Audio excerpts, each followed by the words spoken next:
கூட்டு வட்டினாலே ஈஸி தான். எப்படி ஒரு ஷார்ட்கட்ல பார்ப்போம் பாருங்க. ரூபாய் 1600 ஆனது 5% ஆண்டு கூட்டு வட்டி வீதம் கொண்டு எத்தனை ஆண்டுகளில் 1852.2 மாறுகிறது? இந்த அமௌண்டாக 5% கூட்டு வட்டியில எத்தனை வருஷமா மாறுது? இப்படி கொஸ்டின் கேட்டா நான் சொல்ற மாதிரி செய்யுங்க.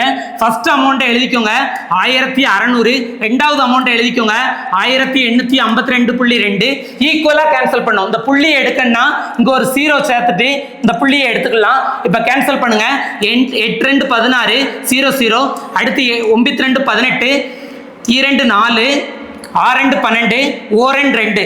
இதுக்கு அடுத்து கேன்சல் பண்ண முடியாம வந்துச்சுன்னா அதோட ஸ்டாப் பண்ணிட்டு இந்த ரெண்டு வேல்யூவும் இதோட ஸ்கொயரா இருக்கலாம், அப்படி இல்லைன்னா கியூப்பா இருக்கலாம். பாருங்க, இது 20ஓட ஸ்கொயர், 20ஓட கியூப். இது பாருங்க 21ஓட கியூப்னு அர்த்தம். அப்ப மேல என்ன பவர் வருதோ அதுதான் வருஷம். பாருங்க, ஆன்சர் 3ன்னு அர்த்தம். சரியா? அடுத்த ஒரு ஷார்ட்கட்ல பாக்குறதுக்கு லைக் பண்ணுங்க, கமெண்ட் பண்ணுங்க, ஷேர் பண்ணுங்க, சப்ஸ்கிரைப் பண்ணுங்க. நன்றி, வணக்கம்.